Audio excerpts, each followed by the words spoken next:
Como é que descreveria então esse trabalho nesse processo? Processo paz. Podemos ficar só com esse suspiro. Eu acho que o suspiro é o mais...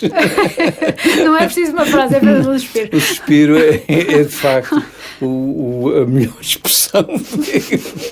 Hey guys, bem-vindos a mais um The Pull Podcast. Eu sou a Kai Rocha e neste episódio trouxemos o convidado Luís Barreiros para falar sobre a sua carreira diplomática e a sua vida enquanto embaixador.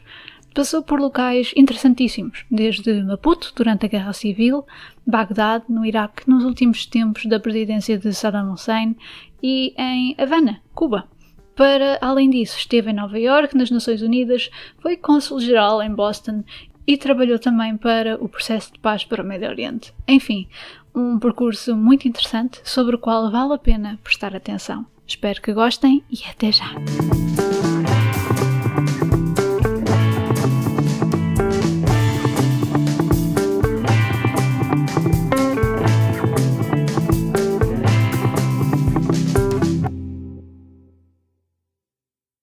Quer dizer, eu não sei o que seja o diplomata típico. Sim. O que é o diplomata típico? Não sei, eu não sei o que seja. Okay. Há um bocado a ficção. Já estamos ou estamos? Já estamos a gravar, Zé? Já estamos. Ok. Quer dizer, há um bocado de ficção, a ideia formadas de que os diplomatas são determinado tipo de pessoas, sim, uma elite e não sei o quê, tudo mais. E depois há também outra ideia paralela de que não fazem nenhum. Sim. Que vão viajar. Que vão viajar. Sim. E comem croquetes. Sim, por causa dos eventos, não é? Os canapés todos, sim. Essas são as ideias do diplomata típico. Eu não me enquadro em nenhuma delas. Sim. E às vezes apetece-me perguntar, sabe, quando dizem, vocês não fazem nada. Eu pergunto, olha, quantos de vocês é que já andaram pendurados no telhado a montarem uma antena para depois terem comunicações nos sítios onde estão? Eu já tive que andar. Quantos é que já fizeram? Quanto tipo de pessoas é que fizeram isso? De maneira que não sei o que seja o diplomata típico. Ou o diplomata tipo. Eu sou um que a questão da vocação, nem nisso eu se calhar me enquadrarei. Porque nunca fez parte dos planos de ser embaixador? Nunca fez parte. Quer dizer, nunca fez parte dos planos. Eu fui fazer Direito porque não sabia bem o que é que havia de fazer, então achei que Direito era o que me dava mais coisas, mais capacidades para fazer, ou mais instrumentos, mecanismos para fazer outras coisas na vida. Depois, numa determinada altura, desafiaram-me, mais que um colega, desafiou-me para ingressar na carreira diplomática. E eu, numa determinada altura, trabalhava num outro ministério, nos serviços jurídicos do ministério, e um dia entrou um funcionário com um monte de processos, assim, uma montanha deles. E o chefe chamou-nos a todos, aos 5 que lá estavam, ele incluído, que tinha 18 anos ou 20 anos daquilo, e começou a distribuir, como quem distribui cartas. E eu olhei para ele e pensei, quer dizer, eu daqui a 20 anos estou a fazer isto? Porque os processos eram todos mais ou menos idênticos. Eu vou passar... Eu disse, não vou. Vou mudar de sítio. E tínhamos afiado e havia um concurso de ingresso para a carreira. Vou fazer o concurso. Mas entrei para a carreira à experiência. Não era eu só que estava à experiência, porque eu estava à experiência, porque era a dia de embaixada e precisava de lá estar 2 anos. E só ao fim de 2 anos é que seria confirmado. Eu também fui pôr a carreira à experiência, a ver se me agradava, se gostava. E fui andando entretido, fui ficando e fui descobrindo coisas interessantes e fui-me entusiasmando com o que estava a fazer. De maneira que também não foi nenhuma vocação que eu tivesse vindo lá dos confins do tempo. Foi uma coisa que se foi formando ao longo da minha vida. Quais são as funções do diplomata? O diplomata tem essencialmente que representar e defender os interesses do Estado. É isso que nós fazemos. Nas circunstâncias, às vezes agradáveis, outras vezes desagradáveis. E andamos com a casa às costas a vida inteira. Como é que é então o início de uma carreira de embaixador? Bem, uma carreira... o embaixador é o fim. Sim, exatamente. Sim. Portanto, qual é a carreira diplomata? Tem que começar por soldado raso. Sim. e é mesmo por soldado raso. Para já, a carreira diplomática tem um dos exames de ingresso mais difíceis nas carreiras da função pública. Eu não vou aqui dizer que é o mais difícil de todos, mas é muito difícil. É muito difícil porque requer um excelente conhecimento do português. Eu vi nos dois últimos concursos a prova de português, e a prova de português era dificílima. Tem que ter um domínio de inglês. Faz sentido. Fluente. Deve ter um domínio do francês, pelo menos, também. Tem que saber direito internacional público e privado. Tem que saber um mínimo de economia, um mínimo que é bastante, de economia internacional. De teoria das relações internacionais. De história diplomática. Está aqui um vasto campo onde as pessoas têm que estudar e que se preparar para ingressarem na carreira. Para depois serem um soldado raso, que tem muito trabalho e que é mal pago, mas pronto. Mas é assim que se começa. Sim. E vai-se progredindo. Isto teve várias fases. Ao fim de 2 anos é-se confirmado. Por exemplo, hoje em dia é diferente do meu tempo. Hoje em dia os exames são diferentes e depois de se entrar, logo depois dos exames, tem-se ainda um curso de 2 meses e meio, intensivo. O meu tempo era um bocado o learning by doing. Vais para aí e manter as mãos na massa. Agora meter as mãos na massa e tentar aprender como é que é. Agora já há um bocado mais de ensino teórico e prático. Ao fim de 2 anos é-se confirmado. E depois vai-se fazendo trabalho em Lisboa, na Secretaria de Estado, uns tempos até que se candidata a postos. E depois os postos, olha, quer dizer, candidatamos-nos a 5 postos, os postos estão classificados. Uma questão de dificuldade da vida, não sei o que, e da segurança, são classificados em A, B e C. Candidatam-se a 5 postos, dos quais eu acho que há um que pode ser A e um que tem necessariamente que ser C. E depois é o que é que sai. qual deles é que porque depois daquilo vai a um conselho, ou há uma lista de postos, há uma lista de candidatos, os candidatos apresentam as suas candidaturas e depois lá se vê o que é que sai. Eu sempre tive sorte nisso. Sim.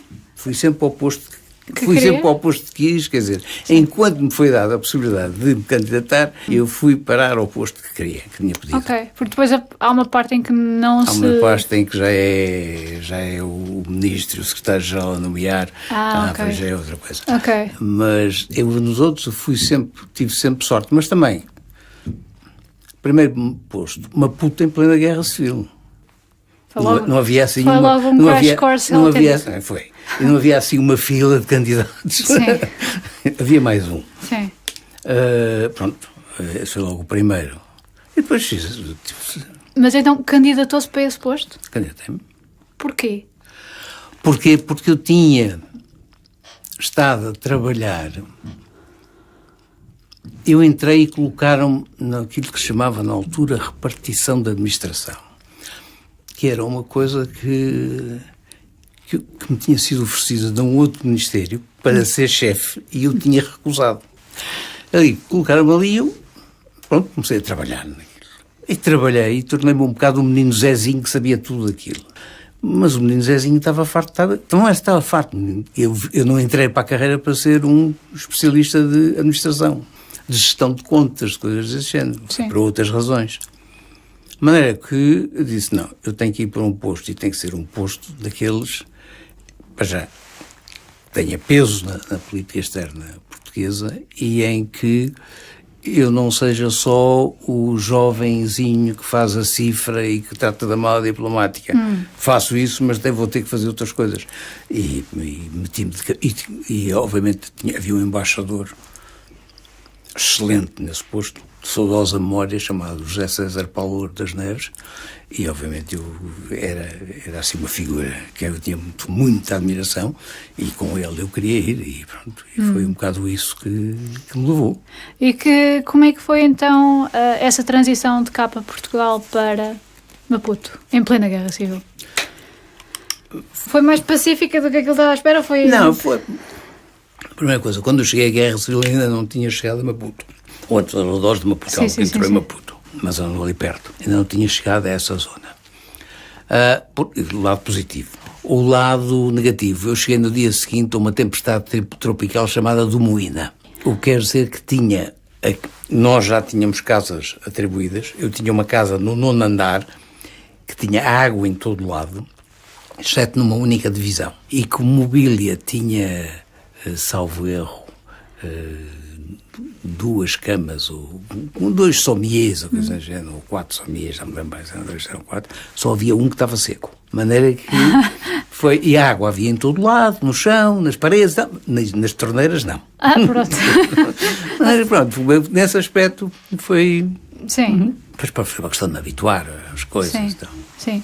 E então no que é que consistiu o trabalho por lá? Porque eu imagino que, havendo essa necessidade então de comunicar qual era o estado em que o Estado estava, não é? Vocês estavam na primeira linha, não é? Não, estávamos na primeira linha da recolha de informações. Sim. Informações políticas. Sim. Havia outro tipo de informações que é outra gente que recolhe. E, de facto, nisso era, na altura, era o embaixador, havia um ministro conselheiro, que era o número 2, e depois 2 secretários de embaixada. E tínhamos mais ou menos os trabalhos dos secretários de embaixada, mais ou menos dividida as áreas de competência de cada um, e procurávamos ter informações. Eu, porque era o mais júnior, não era propriamente o mais novo em idade, porque eu entrei tarde, mas era o mais júnior, era um bocado, servia para ir aos sítios esquisitos, complicados e tal. Sim. Era solteiro, não tinha filhos, não tinha nada, de maneira que, quer dizer, com os devidos cuidados, mas ia assim uns sítios, mesmo quando havia uma certa divisão geográfica, depois quando chegava ao momento, não sei quem está ocupado, podes ir tu, e eu ia sempre, não dizia que não. Não quer dizer que me agradasse. Pois, sim. Portanto, não foi com falta de medo. Não foi dizer que me agradasse. Mas ia. Isso era uma coisa. Outra coisa, porque, enfim, a guerrilha passava-se muito no interior do país e na parte norte. E eu tinha umas grandes ligações. Dizia o embaixador na brincadeira, deve ser por seres ateu. Tinha umas grandes ligações com os padres e com as freiras que vinham a Maputo e depois vinham conversar comigo. E eu ia recolhendo informações sobre coisas que se passavam, movimentos da então guerrilha, das situações das populações locais, de portugueses que viviam, porque há sempre um português a viver num sítio mais recôndito. Sim, há um português em... Há lá um português. Sim. Há lá um português e não cheguei lá nenhum. É preciso ver uma coisa que a gente descobre logo que é lá um. Sim. E pronto, foi um bocado isso com que eu andei a fazer isso, quer dizer, e também algum trabalho consular, algum trabalho muito pouco, porque essencialmente havia 2 consulados gerais que cobriam esses assuntos. Mas por vezes eu tinha que ir a zonas do país que eram da área consular, por exemplo, o consulado da Beira, e as pessoas caíam em cima de mim, a querer coisas e tal. E eu, quer dizer, não podia substituir-me ao cônsul, mas recolhia as informações e depois transmitia-lhe o que é que se passava, o que é que se perguntava, quais eram os anseios e as preocupações e tal. Qual é que era a prioridade, então, de um diplomata numa situação dessas? As prioridades são muitas, variam muito conforme as circunstâncias. Sim. Pode ser recolher, pode ser ter que dar mais apoio à população, à comunidade portuguesa. Veja agora o que se passou na Beira. Não, sim. Nessa altura, a grande preocupação é dar o maior apoio possível. Foi as campanhas de vacinação, foi tentar recuperar o edifício do consulado, porque aquilo tinha sido destelhado, coisas desse género. Foi atividade. Houve colegas meus para lá, jovens colegas meus para lá, fazer esse tipo de trabalho, carregar os computadores para o outro lado, montar um sistema informático, pôr aquilo tudo a funcionar e apoiar as pessoas na documentação que precisavam, nos apoios que precisavam, na campanha de vacinação, é muito importante. Sim, muito importante, sim. Mas é que os trabalhos são... O diplomata tem que ser sempre... Versátil, multifacetado. Tem que saber fazer ou descobrir como é que se faz tudo e mais alguma coisa, incluindo os croquetes. Os croquetes, pronto, sim. É uma boa agenda. Os croquetes, que às vezes as pessoas pensam que as recepções são uma coisa muito agradável. As recepções são trabalho. As recepções, às vezes, vamos para as recepções pelas pontas dos cabelos. Mas temos que ir. Temos que ir porque uma questão de representação do país, ou porque temos, isso sempre, mas também, ou porque não apenas porque temos a representação de alguma coisa especial, ou porque há uma relação especial com o país que organiza a recepção, e temos que lá estar, ou porque temos necessidade de conversar com os outros colegas de outros países, trocar informações, recolher informações. Porque, por outro lado, se calhar não... desenvolver chamado, enfim, as redes de informação, os networking todos, também se fazem muito nas recepções. De maneira que a recepção, eu entrei em muitas recepções, punha um copo de água e andei com o copo de água o tempo todo e o copo punha uma rodela de limão, fazia conta que era um gin tónico. E andava por ali fora, o que eu andava era a conversar e a recolher informações conforme o local onde eu estava e o colega, porque há sempre umas pessoas que estão mais informadas que outras, ou porque têm embaixadas maiores, ou porque têm relações especiais com os países, ou que esse é o grande trabalho. E também deixa-o ouvir os dois lados da moeda, não é? Sim, deixa-o ouvir muita coisa. Sim, muitas vezes, não alguns países, não em todos. Não, então, quer dizer, há países em que isso é muito difícil fazer. Mas há muitos países, num país, digamos, democrático, normal, posso encontrar não só membros do governo, como representantes da oposição, com quem me interessa conversar. Faz todo sentido. Não é em alguns países onde eu estive, que não havia disso. Mas antes havia, mas era clandestino. Quanto tempo é que ficou lá em Maputo? Maputo fiquei 4 anos. 4 anos. E desses 4 anos, houve assim algum momento mais caricato, digamos, que se lembra? Tirando as freiras. Não, tirando as freiras, não, caricato. Não, houve... Eu fui para a região centro do país, porque tinha havia lá uma comunidade que estava, um grupo de uma das empresas de construção civil que estavam lá a trabalhar. E isto, acho que era uma construção civil, o texto, já não sei o que era. Sim. Já não lembro o que era. Sei que estava lá uma indústria. Um grupo de portugueses com as famílias. Sim. E tinha passado isto estamos a falar nos anos 80, os 2 blocos separados, etc. Cortina de ferro, essas coisas todas, muros de Berlim. E tinha passado por lá, aparentemente, uma coluna daquilo que era na altura a guerrilha, que era a RENAM. Agora é um partido político normal, mas na altura era um momento de guerrilha. Teria passado. Bem, o que aconteceu foi que chegou um avião e todos os tipos que lá estavam, que eram da República Democrática Alemã, da RDA, foram todos metidos no avião, e 1 ou 2 aviões, e desapareceram. Foram todos embora. E os portugueses ficaram, mas depois ficaram preocupados. E como isso era na área consular da Beira, mas como o Cônsul-Geral da Beira não tinha acesso para ir lá, e eu tinha que ir de qualquer maneira à região centro, por outra razão qualquer, fui lá, a essa terra que ficava bem lá longe. E pronto, o governador arranjou-me um transporte, um aviãozinho, um tec-tec e tal. Vinha um tipo do governo provincial buscar-me ao hotel, e quando olhou para mim, porque eu estava mangas de camisa, o polo, e ficou assim com o ar. Tenho que ir de casaco? Convinha, era melhor. Eu lá voltei para o quarto, pus uma camisa, uma gravata, um casaco, com calor. E lá fui no teco-teco. E quando aquilo era uma pista de terra batida, quando começa a descer o avião, eu começo a olhar e tinha um hangar, que era o aeroporto, e depois tinha uma quantidade de gente em fila. Aquilo em Portugal se chamavam as Forças Vivas da Nação. O representante da polícia, o representante das Forças Armadas, o representante dos bombeiros, o representante do primeiro secretário provincial, não, distrital, estavam lá todos. E eu ia à espera de tudo, menos disso.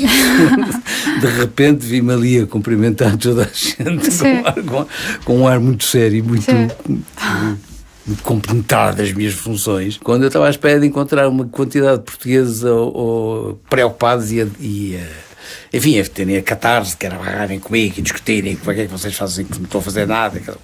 Mas não, tive aquela cena que eu achei um comitê de recepção, que eu achei imensa graça.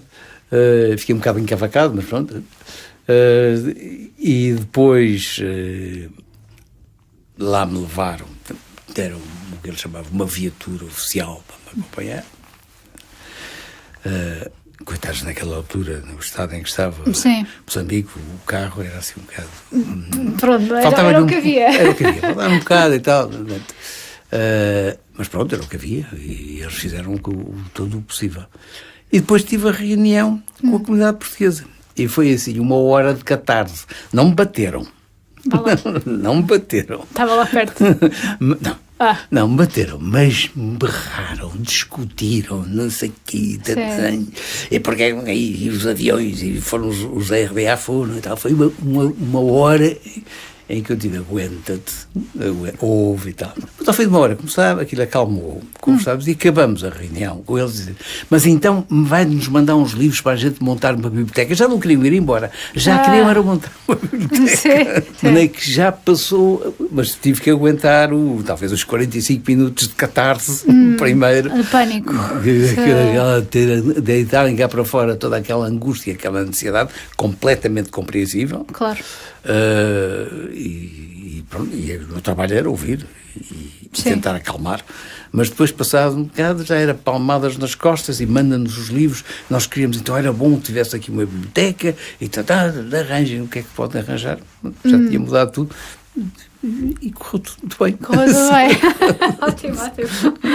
Essa foi uma das várias, daquelas coisas que... Pois, nesse aspecto eu imagino que o trabalho também envolve muito escutar preocupações, ser quase tipo um bocadinho o confessionário de muita gente, porque, digamos, é uma comunidade de pessoas que está fora de um lugar de conforto, não é? As funções variam muito.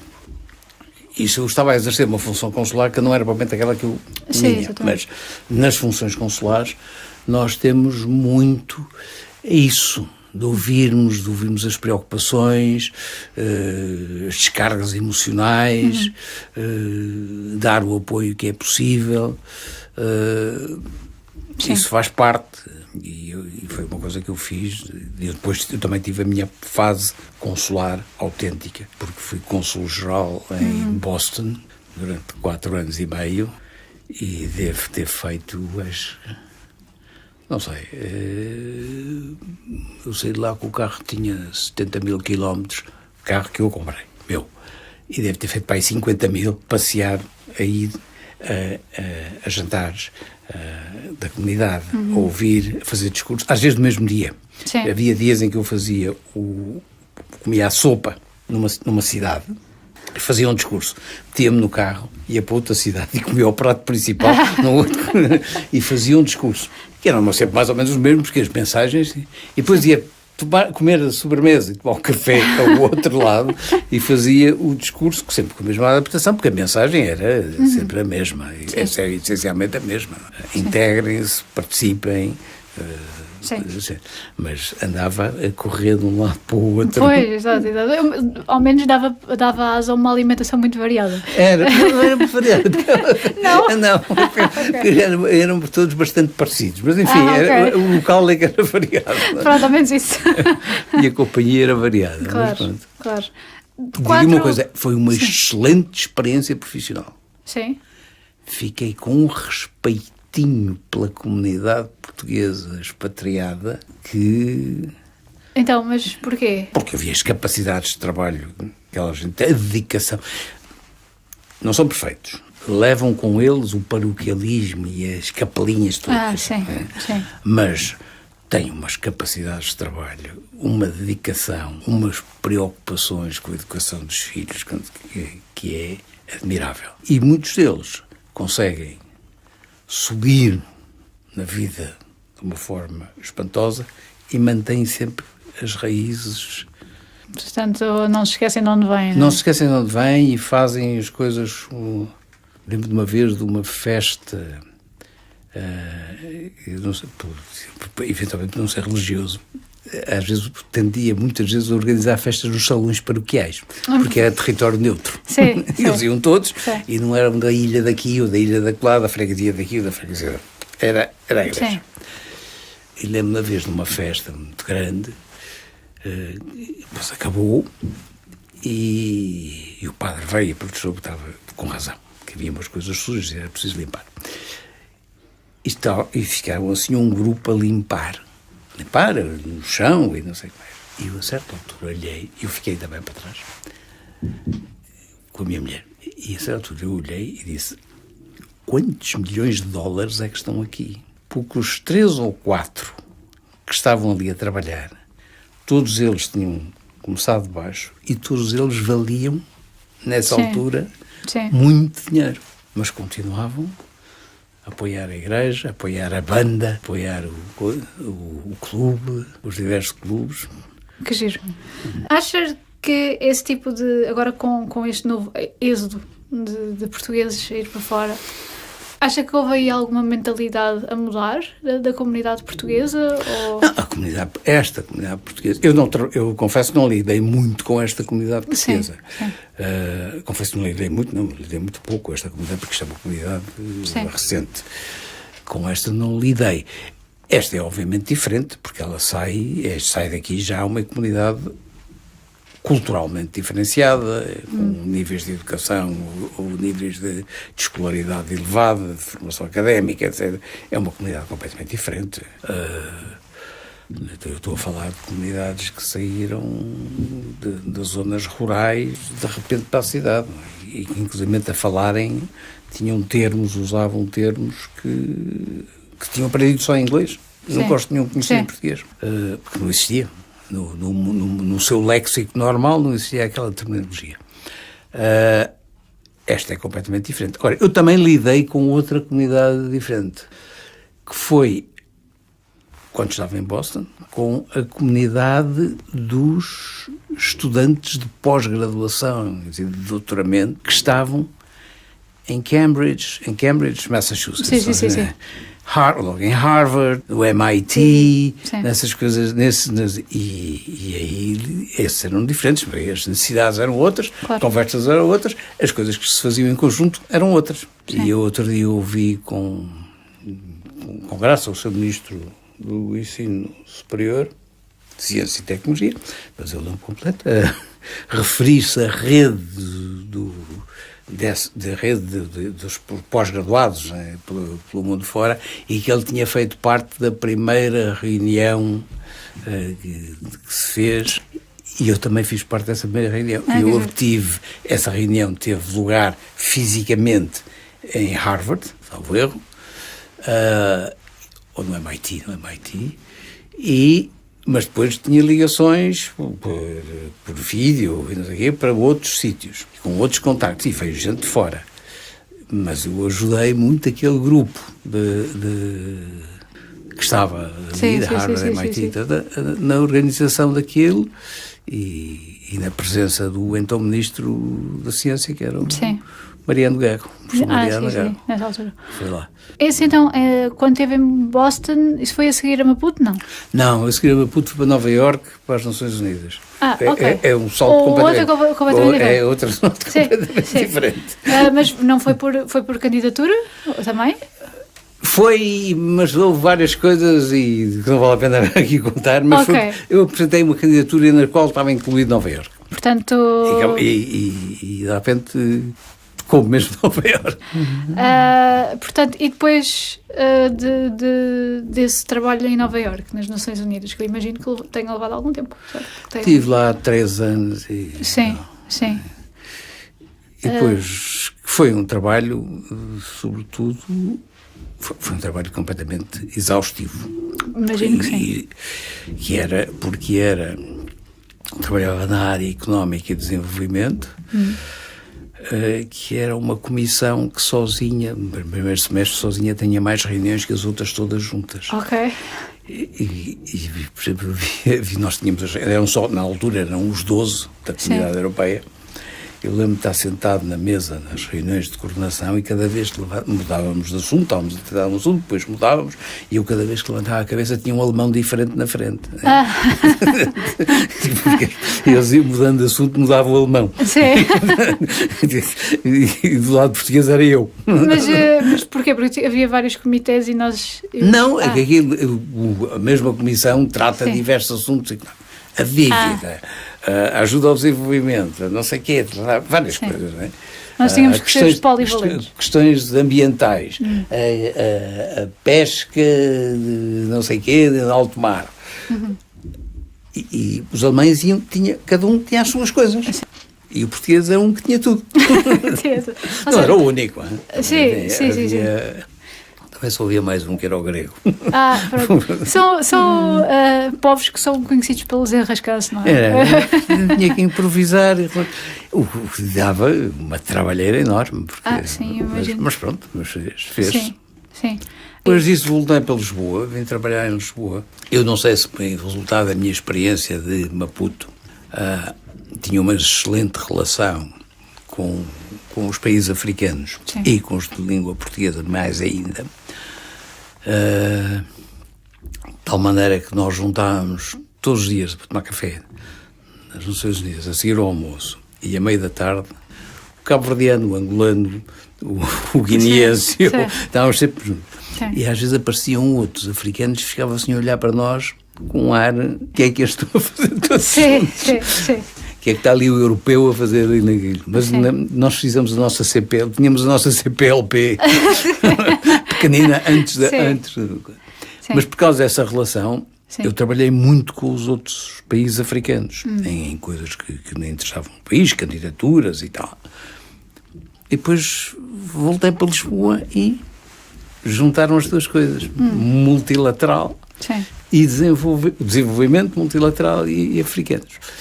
E estive assim a trabalhar nisso durante uns anos, até que disse, bem, antes vou tentar outra coisa, que é para não ficar a experimentar outra coisa. E foi quando eu me candidatei a Boston, e fui para Boston.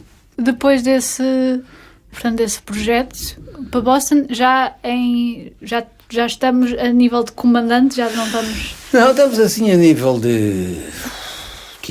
Conselheiro de Embaixada, logo a meio de... Uma espécie de... Talvez um major. Ok, um majorzinho, sim. Já comandamos assim algumas tropas, mas... Sim. Não muito. Já tem um escalão. Já tem um escalão, não. O Conselheiro de Embaixada é, de facto, o grau intermédio da carreira que define muitas coisas e que separa um bocado de águas.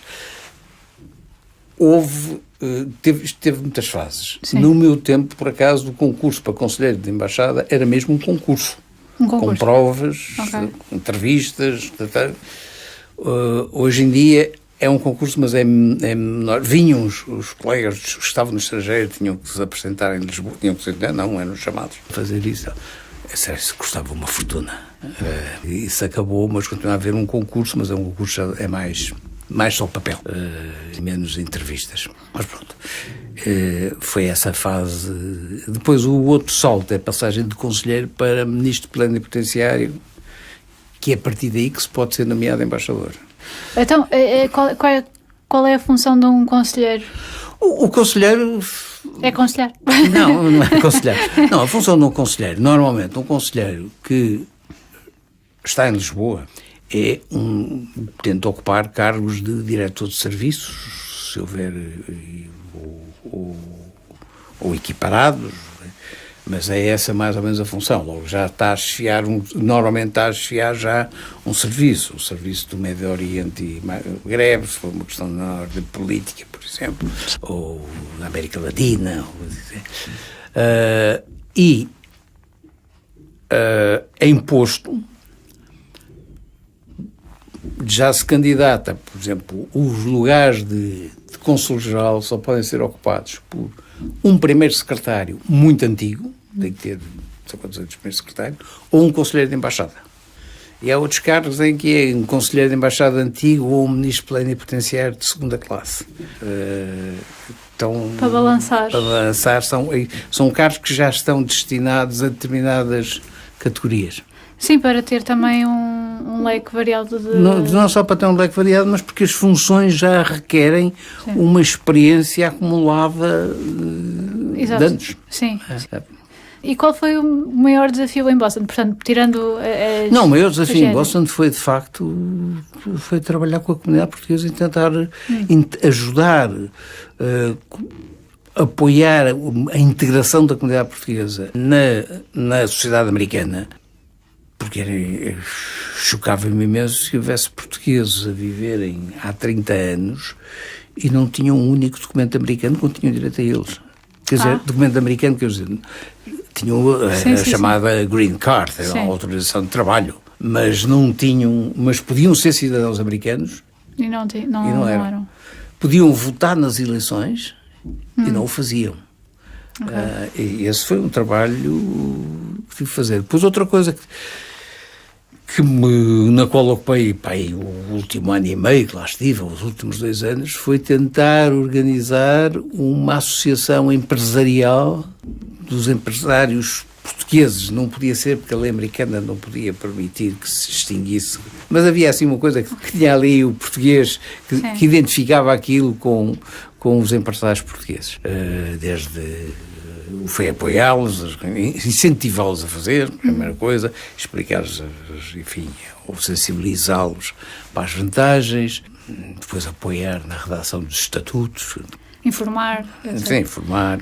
Aliás, essa dificuldade então de integração da comunidade portuguesa era por uma falta de informação ou era... Não é falta de informação. Para já é muitas vezes a falta de prática de participação política cá.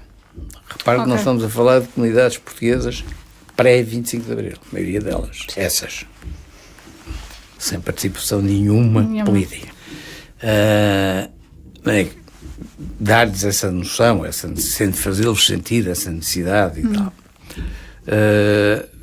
Acho que era essencialmente isso, era levá-los a sentirem a necessidade e explicar-lhes as vantagens de terem uma participação ativa na vida política das zonas onde viviam.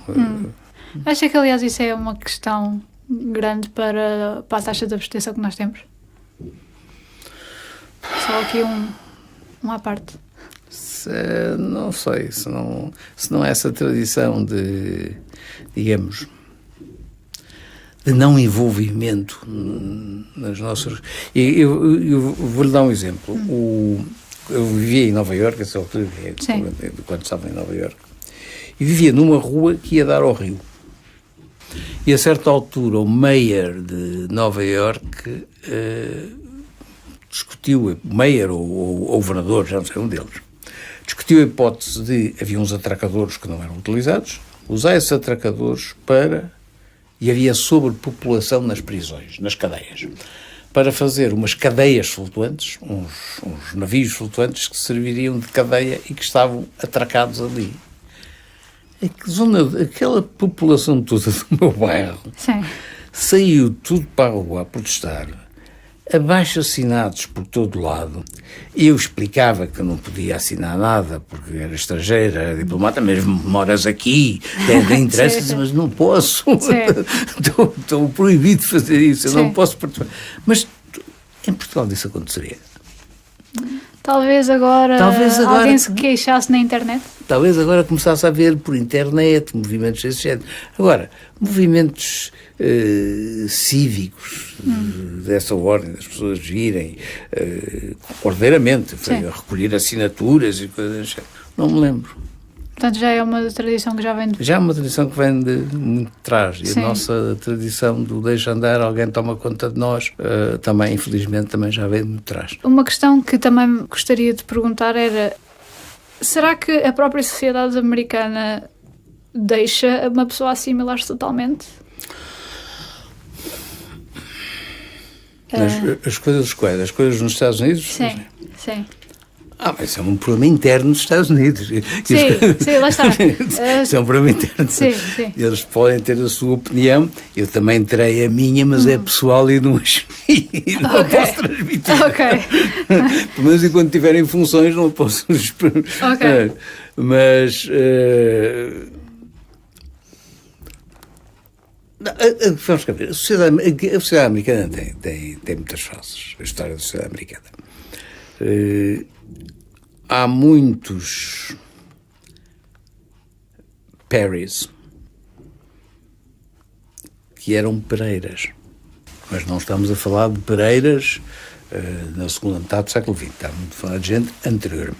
Houve gente que, para se integrar, teve que mudar o nome, deixou de ser Perry, passou a ser Pereira, deixou de ser Silva, passou a ser Silver, e muitos deles até mudaram de confissão religiosa para se integrarem, porque não podemos ignorar que há também uma discriminação nos Estados Unidos, um certo preconceito anglo-saxónico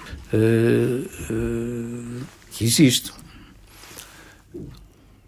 E muitas vezes as comunidades, quando se integram, excluem ou tentam discriminar as que chegam de novo.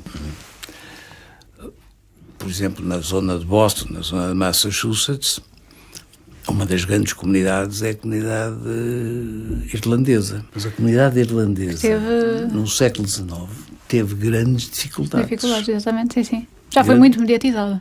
Pois, teve grandes dificuldades para se integrar. Nas lojas, punha-se uma coisa que dizia N-I-N-O, que quer dizer No Irish Need a Play. Quer dizer, não vale a pena, se és irlandês, nem vale a pena tentares candidatar-te ao emprego, porque aqui não. Demorou muito. Hoje em dia a comunidade irlandesa tem um peso político, e não é só por os Kennedys. É ao contrário, os Kennedys chegaram lá porque a comunidade passou a ter muito grande. Logo, há essas dificuldades. Na comunidade portuguesa há uma coisa que eu acho, na minha experiência, havia uma coisa muito interessante. Há uma coisa que deixa-me voltar atrás. Se calhar não viu isso. Houve uma série de televisão americana que se chamava Roots. Raízes. Tipo, buscavam as raízes. Essa série teve uma grande influência nas pessoas. E eu encontrei alguns de segunda geração a negarem a origem portuguesa, mas menos.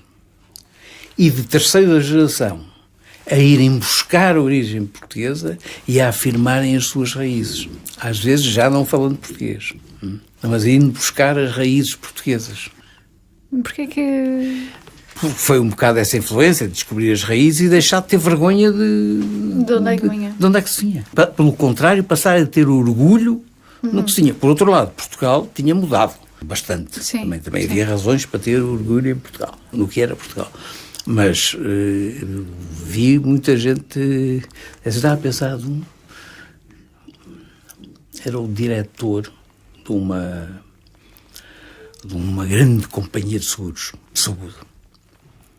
na zona do Massachusetts, que estava reformado e foram buscar outra vez. E eu fui visitar, ele chamava-se Ferry. E disse-me, as minhas filhas estão muito zangadas comigo, porque eu registrei-as com o nome de Ferry, que era o nome com que o meu pai sempre me disse que era o meu nome, mas ele era Ferraz. Ferraz, ok. E elas que insistem que eu devia mudar o nome e passarmos a ser Ferraz. Mas era já a terceira geração. Exato. Engraçado. Também, se calhar, porque lhes dá alguma originalidade. Sim, dá-lhes uma identidade. Sim. Dá-lhes uma identidade. Porque lá está, é uma coisa também muito americana, não é? Há pessoas a dizer eu sou parte irlandesa, parte holandesa, não é? Portanto, imagino que quem agora esta nova geração queira ir buscar sim, eu venho de um país de descobridores. Não tem. E a sua parte portuguesa, depois tem muito a ver, a religião tem muito peso nisso. Claro. Parte portuguesa, parte irlandesa, encontra muitos. Sim, imagino. Que é nos católicos. Sim. E então, e depois de Boston? Depois de Boston, estava eu convencido, porque me candidatei a vários postos e tinha sido convidado como embaixador para ir para uma determinada. Estas candidaturas, peço desculpa estar a interromper, estas candidaturas apareciam sempre de 4 em 4 anos? Ou... Não apareciam. Vamos cá ver, elas aparecem anualmente. Ok. Agora, as pessoas é que só se podem candidatar, sei lá bem, eu só me posso candidatar ao fim de, se eu estou em Lisboa, só me poderia candidatar ao fim de 3 anos em Lisboa, até lá não aparecia, não é? Okay. O meu nome não aparecia. Sim. Estava no estrangeiro, mas só ao fim de 3 anos é que eu me podia candidatar. Pronto, eu candidatei-me para um determinado posto, candidatei-me para 2 ou 3 postos, mas tinha o convite de embaixador para ir para um determinado posto. Só que aqui em Lisboa acharam que eu era preciso, imprescindível. Imprescindível. E pura e simplesmente, como eu dizia, they hijacked me, desviaram-me em pleno voo. Pensava que ia para um lado e afinal... Ia para um lado e vim parar a Lisboa. E cheguei a Lisboa e disse, então, vim parar a Lisboa, não, ficas para nomear-me, equipararam-me, puseram-me chefe de uma coisa, não sei o quê, chefe de uma unidade especial, equiparada sob o diretor-geral, e com as funções Processo de Paz de Médio Oriente. Uau. Coisa que eu sabia tanto, mais ou menos tanto, como qualquer outro cidadão interessado que lesse os jornais, mas de resto... maneira que foram, primeiro, 3 meses de estudo intenso do que é que se passava na União Europeia, não sei o quê, ir às reuniões da União Europeia, ver quais eram as linhas e tal, e depois fazer aquilo para quê? Para a presidência portuguesa. Pronto, foi o que eu fiz. Fiz a presidência portuguesa a tratar do processo de paz no Médio Oriente, que infelizmente é uma matéria que continua... Pois, eu ia lhe perguntar como é que agora encara o facto de este processo, não quero ser demasiado rude, mas parece que é uma coisa que está sempre em águas de bacalhau. Havia alguém que dizia que aquilo tem várias coisas, mas aquilo era demasiado processo e pouco paz.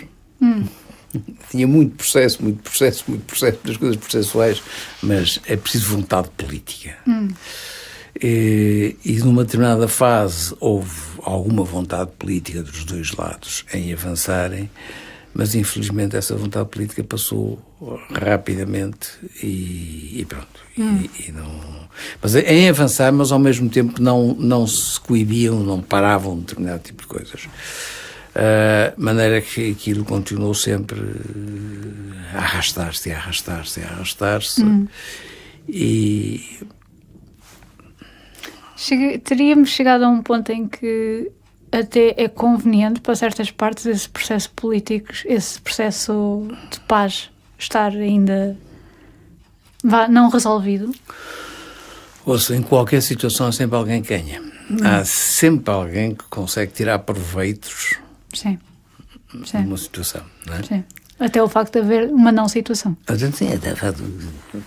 Há alguém que consegue ganhar, pode não estar a ganhar politicamente, mas pode ganhar financeiramente. E qual foi, então, a maior lição tirada daí, desse? A maior lição foi a primeira coisa, muita paciência. Pronto. Ouvir muito. Sim. Ouvir muito. E depois perceber que só é possível quando houver uma certa alteração de mentalidades. Quando houver menos interferência de fora e uma certa alteração das mentalidades, entendes? Porque os dois lados veem-se, olham-se como as grandes vítimas do outro. E, de facto, não são assim... Quer dizer, são vítimas. Sim. Mas são os dois vítimas. E são vítimas do outro e vítimas de si próprias. De maneira que é um processo que se vai arrastar muito tempo e vai arrastar-se muito tempo e vai envenenar muitas das... toda aquela região. Sim. Toda, e depois para o nosso lado também. Claro. Até o mais preocupante, eu imagino que será o facto de agora está a aparecer uma geração que tem esse conflito historicamente, ou seja, nasceu dentro desse conflito. Não, vamos ver, dá para ser uma geração com tipo... Eu tenho 70 anos. Se eu fosse... Não parece já agora.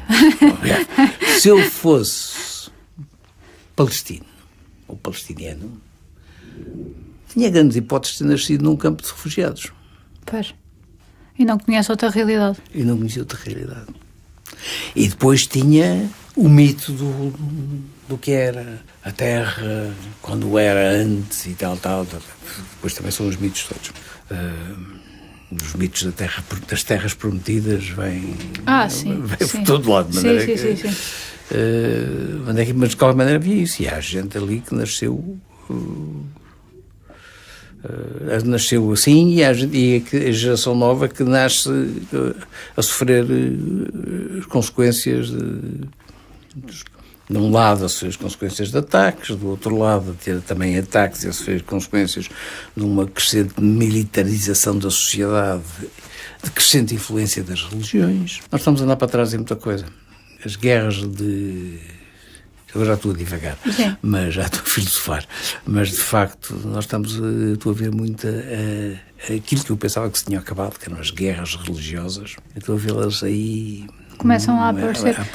Talvez também porque as próprias ideologias políticas começam, se calhar, a perder força?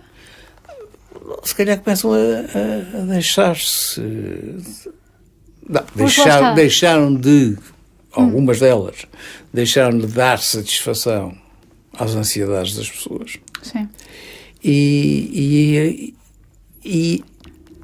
cavalgam a necessidade religiosa que as pessoas têm. Respondem a uma necessidade emocional, não é? Pois. Não é que... aquela parte mais catártica. Vou só dar um exemplo. Antes da Primeira Guerra do Golfo, tinha um colega meu que estava em Bagdá e ele dizia, cada vez que o Saddam Hussein, aparecia a notícia que o Saddam Hussein tinha ido visitar uma mesquita, nós já sabíamos que nos dias seguintes ele ia visitar uma igreja cristã e ia visitar uma sinagoga. Nos anos 2000, porque a seguir ao processo de paz eu fui para Bagdá, nessa altura o Saddam Hussein já cavalgava a questão religiosa. Enquanto ele antes tentava pôr numa posição laica, sim, a tentar colmatar todas as falhas todas, não é? Sim. Agora já cavalgava mesmo já uma posição religiosa e via-se infiltrações religiosas de maior fanatismo religioso, via-se na juventude. Portanto, como é que descreveria então esse trabalho nesse processo? Processo de paz? Processo de paz. Podemos ficar só com esse suspiro. Eu acho que o suspiro é o mais... Não é preciso uma frase, é apenas um suspiro. O suspiro é de facto a melhor expressão. Apanhámos o suspiro, certo? Ok, obrigada. E então, depois desse processo de paz, foi para Bagdá? Depois do processo de paz, tivemos bons tempos, depois fui para Bagdá. Sim. Reativar a embaixada, chefiar a embaixada, e por lá fiquei. Ainda fazendo a experiência, passando tudo, por tudo. Sim. Pelo tempo, os últimos ano e meio do Saddam, sim, a presença americana em força e depois a primeira governação iraquiana. Como é que... Porque lá está, quando as pessoas pensam Bagdá, Iraque, pensam um terreno extremamente hostil. Também, digamos que o mediatismo dos últimos anos não tem ajudado. Como é que foi então essa transição? Quer ver, quando eu cheguei lá não encontrei essa hostilidade. Eu sabia perfeitamente, o Saddam Hussein tinha qualquer coisa como 5 polícias secretas com mandatos que parcialmente se sobrepunham. Mas nem que eu sabia que tinha sempre 3 pessoas a proteger-me. Okay. A verem o que é que eu estava a fazer e a verem o que é que os outros estavam a fazer. Sim. Eu falava com as pessoas, também sabia que não podia entrar em muitas conversas com os iraquianos, porque eles podiam sofrer consequências disso, mas havia uma certa... havia muitos que vinham conversar comigo, eventualmente, para também tentarem tirar naves da púcara, mas tinha... e infiltrarem-se em certos meios, mas não senti nenhuma agressividade, nenhuma hostilidade, dei muito bem. Eu estou a falar na primeira fase. Senti assim, que estava sempre vigiado. Sim. Uma vez que eu me perdia à noite a guiar, de repente entrei por um sítio onde não devia ter entrado, porque ia um dos diversos palácios do Saddam. E de repente dei por ela, fiz meia volta, saí, passei por um checkpoint, e eles mandaram parar e começaram a vociferar comigo em árabe. O meu árabe era muito limitado, só dava para dizer quem é que eu era. E estava eu naquela explicação e para um carro, e há um tipo que abre a janela e diz-lhes as mesmas coisas quaisquer em árabe, e depois diz-me: embaixador, onde é que quer ir? Em português? Para tal parte. Não, é em inglês. Para tal parte. Então siga-me, porque eu depois vai até ali e depois vai para o seu país. Muito obrigado. O GPS. Disse, enganei-me, ia virar, enganei-me. Para onde é que quer ir? Para tal parte. Era obviamente um burra-barato que me estava a acompanhar e a vigiar. Sim. Eu imagino, deve haver assim algumas situações bastante caricadas até para essas pessoas que têm esse trabalho. Que é tipo, para onde é que este se vai meter? Não sabe para onde é que está. Está parvo. Vou ter eu que ir desabar aquilo. E então, mas foi nessa primeira fase? E na outra? Nessa primeira fase. Depois... Na outra fase eu continuei a não sentir hostilidade das pessoas. Agora a situação passou a ser muito mais perigosa, não é?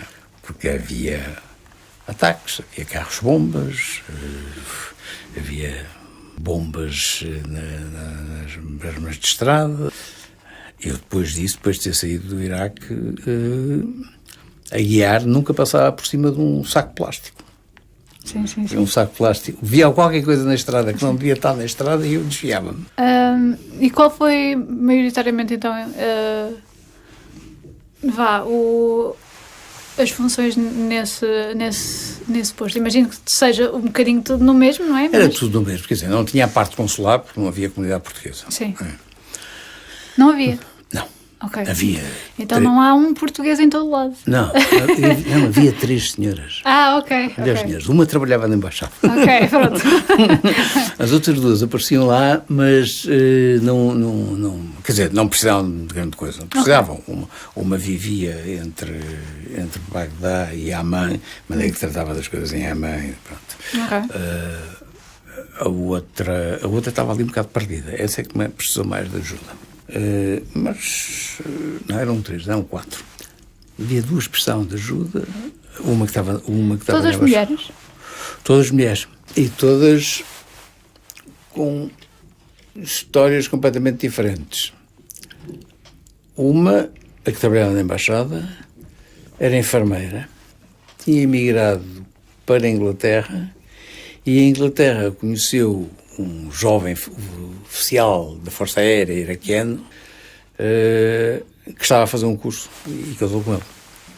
Depois o dito jovem oficial iraquiano, com o passar dos tempos, acabou por ser um bocado afastado porque era curdo.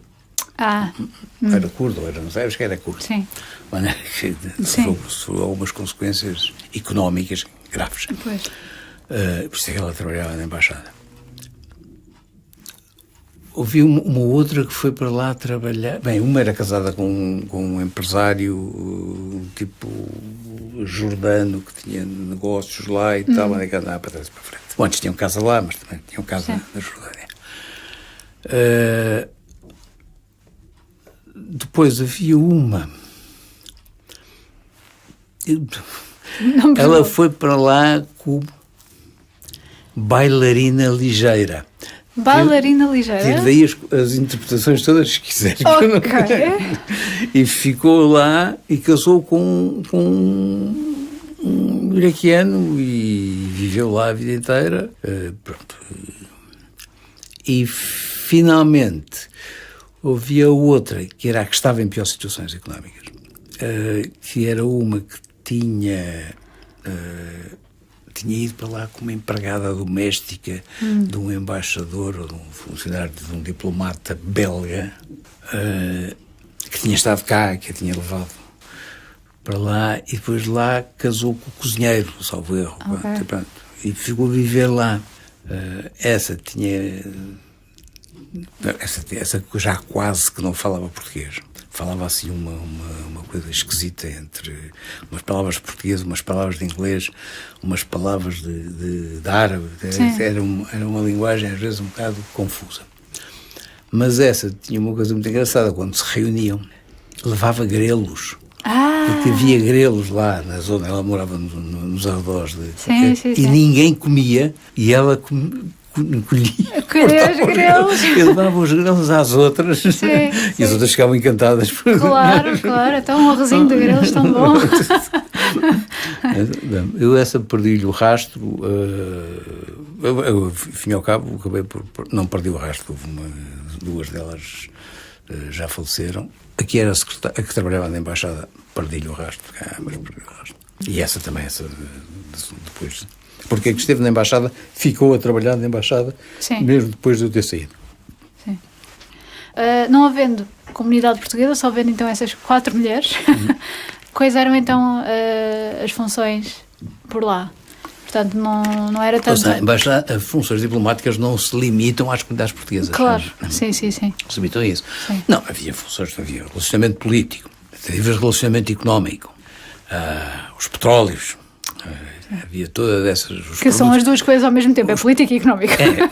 Os produtos, a indústria farmacêutica, toda essa gente, todos esses setores estavam interessados. A refinaria de Sines, ou como foi dito, estava essencialmente preparada para refinar um determinado tipo de crudo, que é o crudo que vem daquela zona. De maneira que tinham toda a vantagem em recomeçar esse tipo de coisas. Pode refinar outros tipos de crudo, mas aquele é que era o mais adequado. Mas houve essas conversas com o Ministro do Petróleo, a indústria farmacêutica. Sim, porque a maior parte das pessoas não se apercebe a quantidade de petróleo que está nas coisas do dia a dia, não é? Pois.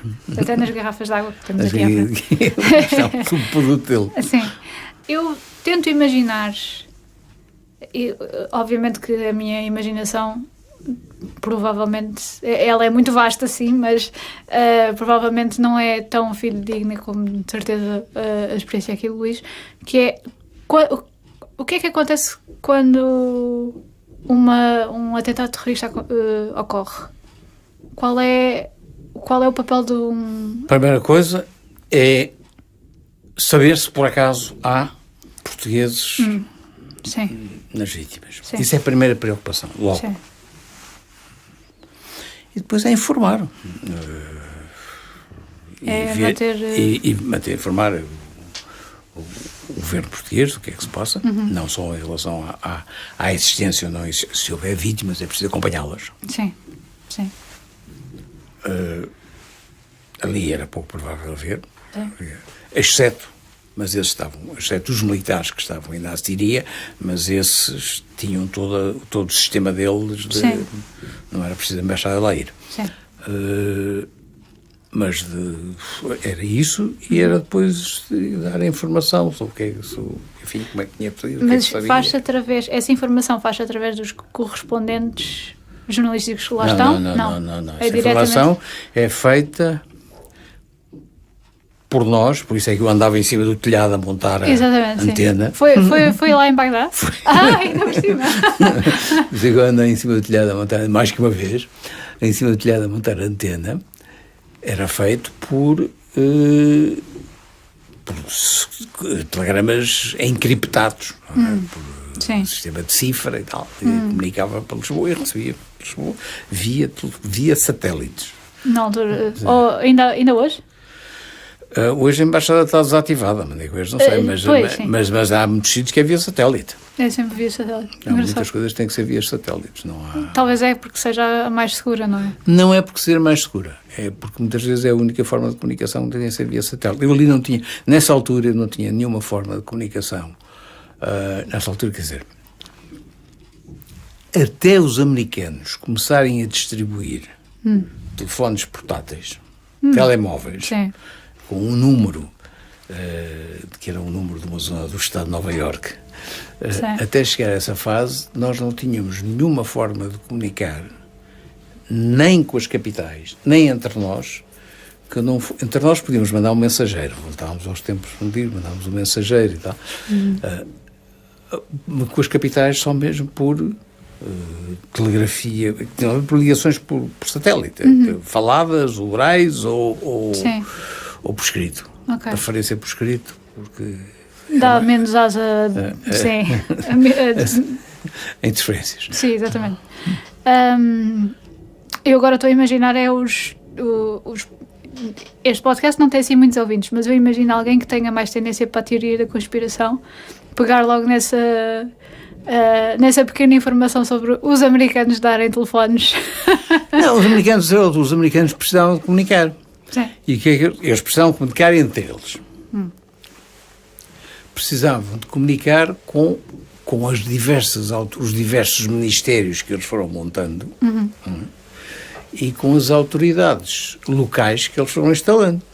E depois também precisavam comunicar com os que eram representantes de países aliados e depois até alargaram a não aliados, que eram aliados da NATO, mas que não tinham sido aliados em toda aquela operação. De maneira que distribuíam-nos uns telefones satélites com o número das zonas dos arredores de Nova Iorque, do estado de Nova Iorque, e pronto. E nós falávamos, teoricamente devíamos pagar as chamadas mensalmente, e depois eles desistiram.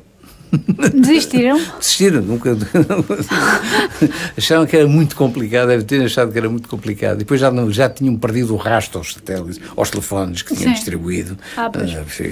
Devem ter distribuído milhares. E alguns para as pessoas erradas. Exato. Sim, imagino que sim. Essas coisas também há sempre ali alguma pessoa que se vai ter a oportunidade para, não é? Sim. Ok, e então, depois de Bagdá, posso só fazer aqui uma pergunta um bocadinho mais pessoal? Tanta movimentação e depois passando por uma zona que, digamos, que não é a mais... não é propriamente um resort. Mas tinha muita areia. Tinha. Isso sim. A nível familiar, a sua mulher ia sempre consigo? A minha mulher foi sempre comigo. Vamos ver, a minha mulher foi comigo e quando eu cheguei, quando eu lhe disse, vão-me nomear para Bagdá, esperando qual era a reação dela. Sim. Ela olhou para mim e disse: Bagdá, deve ter uns tapetes giros e umas pratas. E pronto. E foi. Ok. E foi para Bagdá a seguir ao 11 de setembro. E esteve lá até antes do começo da guerra. Foi a altura em que eu recebi instruções para evacuar a embaixada. Okay. Então evacuei, ela saiu de carro, eu ainda fiquei 2 ou 3 dias, mas ela saiu de carro, levou os equipamentos de cifra e não sei o que mais, eu só fiquei com um telefonezinho satélite. Sim. E pronto, e lá foi para a mãe, esperou por mim e a mãe, e pronto. Levou os equipamentos, quer dizer, levou uma série de coisas. Eu fiquei com o material suficiente para comunicar. Sim, e ela levou uma quantidade de coisas no carro, que ninguém mexia no carro, matrículas diplomáticas e mais, e com tudo selado. Ela levou assim uma série de coisas que convinha não ficarem por lá, porque nunca sabia o que ia acontecer. Mandei que saiu para aí 3 dias antes de mim, depois encontramos em Amman, depois viemos para Lisboa.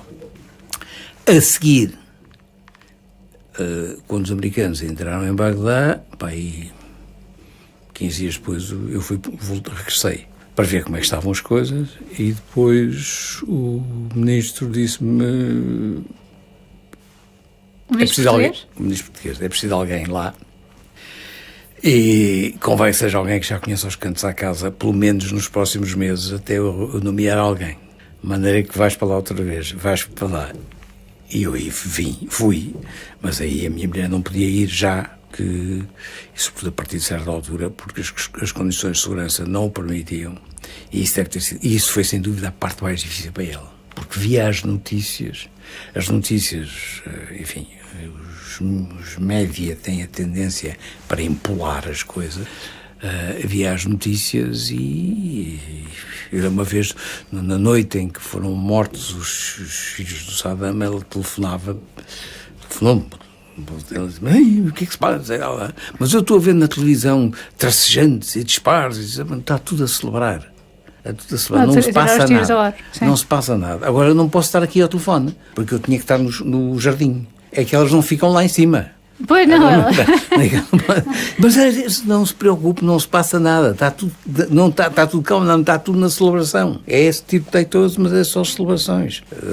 Quando foi dos Jogos Olímpicos, salvo erro, em que o primeiro jogo de futebol da equipe nacional, da equipe portuguesa, foi contra o Iraque e perdemos, a celebração em Bagdá foi de tal ordem que não foi nada de propósito contra o... Eu não estava lá, eu tinha vindo e estava o meu substituto, o meu número 2, estava lá, e ele tinha ido jantar à casa do grego, e depois nós tínhamos guardas nessa altura de proteção, e os guardas diziam: deixem-se ficar em casa, ninguém sai de dentro de casa agora, deixem isto para acalmar e tal.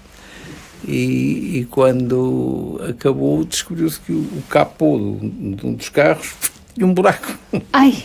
Porque ela foi para cima, mas não fica lá. Claro. E da descida, se anda na rua sem capacete, sim, entrar, e mesmo capacete pode entrar na mesma. De maneira que essa parte foi dura para ela.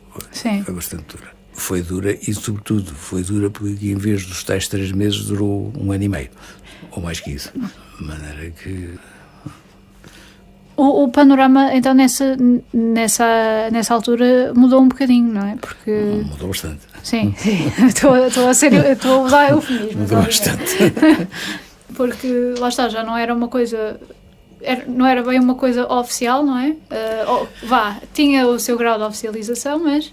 Sim, nessa altura, houve ali uma altura em que nós não tínhamos assim... Os americanos suspenderam os estatutos, as imunidades diplomáticas, porque queriam atingir determinadas embaixadas. Mas é que fizeram isso raso. Suspenderam a todas. E depois, obviamente, tratavam algumas, éramos todos iguais, mas havia uns que eram mais iguais que outros. Tratavam alguns de outra maneira, e eu era daqueles que era bem tratado. Vá lá.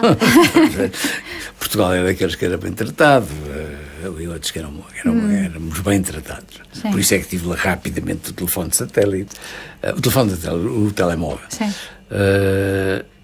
Mas as condições mudaram muito, tinham mudado muito. Mas continuámos a tentar, foram lá empresários portugueses, houve pelo menos 2 missões de empresários portugueses, 2 ou 3, para estabelecer contactos, para fazer negócios, mais uma vez os petróleos, as farmacêuticas, a indústria de madeiras. Madeiras? Ok. Produtos de madeira, contraplacados, essas coisas todas. Pois sim, porque é preciso reconstruir também, não é? Pois. A construção civil, cimentos. Então, essa gente foi lá ver quais eram as condições. Pois, lá está, é a oportunidade sempre de alguém. Aliás, a oportunidade de ver se conseguem fazer negócios. Foi diferente, a situação era diferente, é óbvio. Passei a ter muros de cimento armado, barreiras de cimento armado à volta da embaixada, à volta da residência. Passei a andar de carros blindados, com não sei quantos guardas. Antes não havia essa... Não. Antes até eu saía à rua e engraxava os sapatos na rua. Não... A sério? Que engraçado.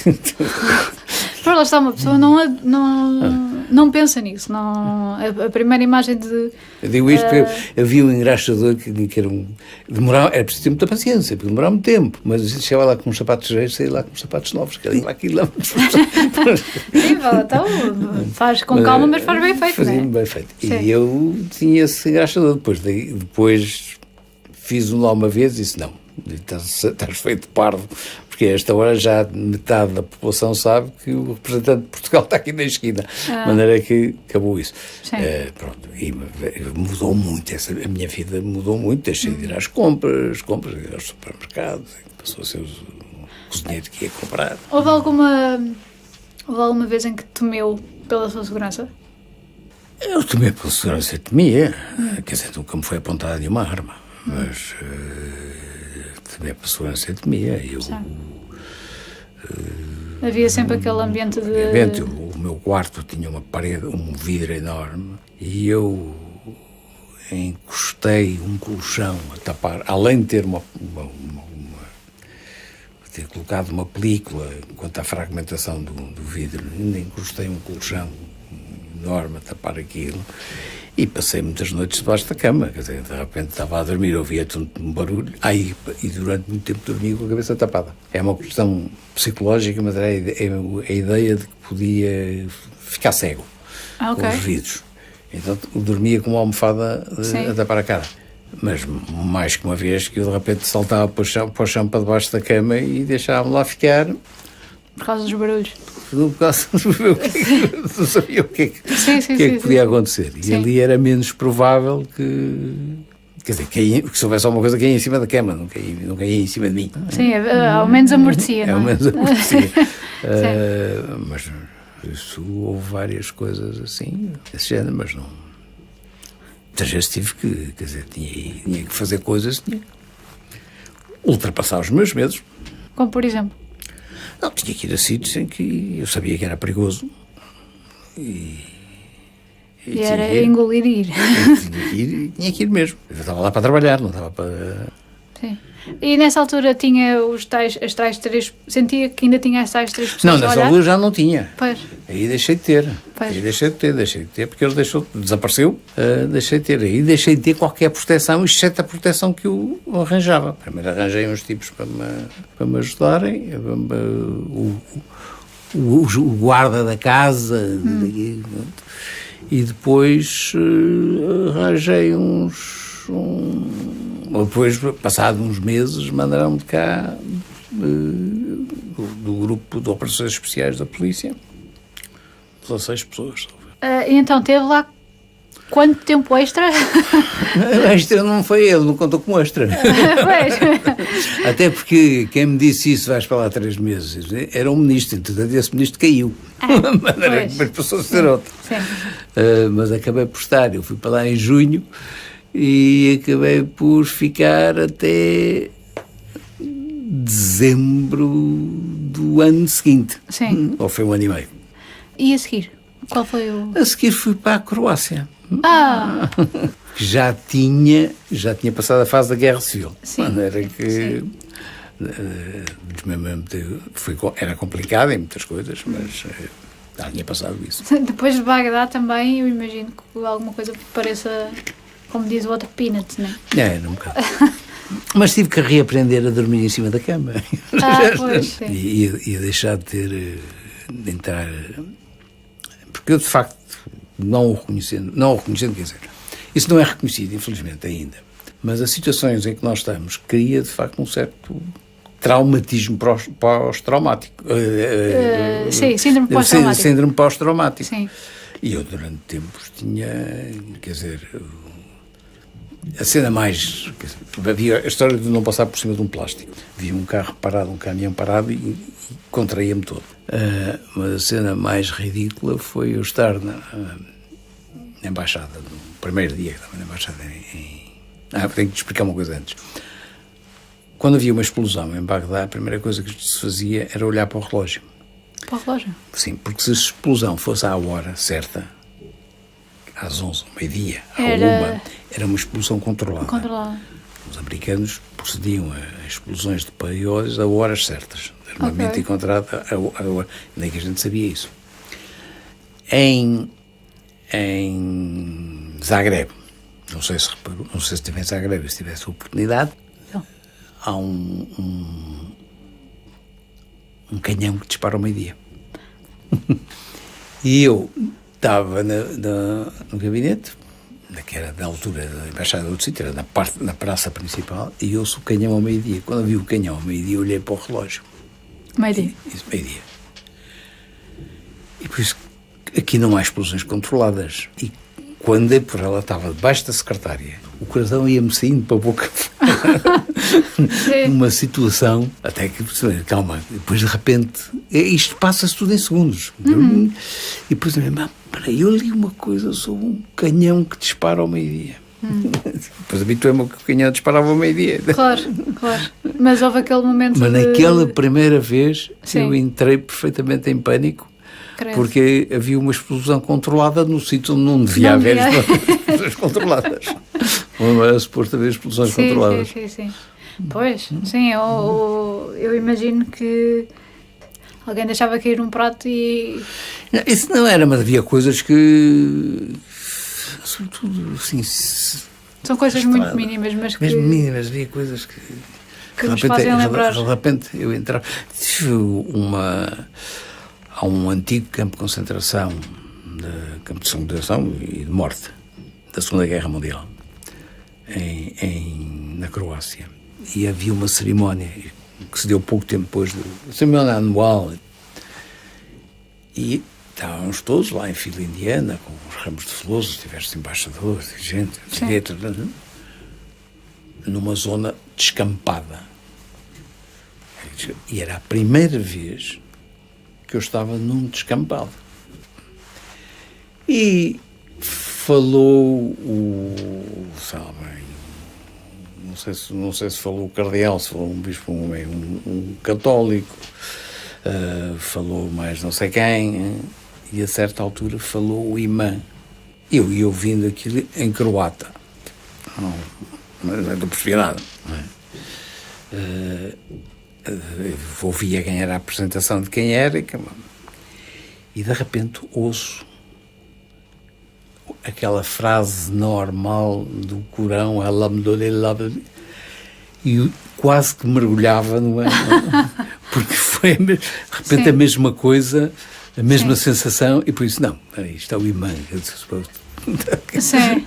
Mas a primeira reação foi de terror e de autoproteção. Sim, exatamente, sim. O instinto de sobrevivência. O instinto de sobrevivência, aquilo tocou cá num sítio qualquer, mas depois, nas vezes seguintes, já nem sequer. Já fiz isso mais não sei quantas vezes, já tinha passado.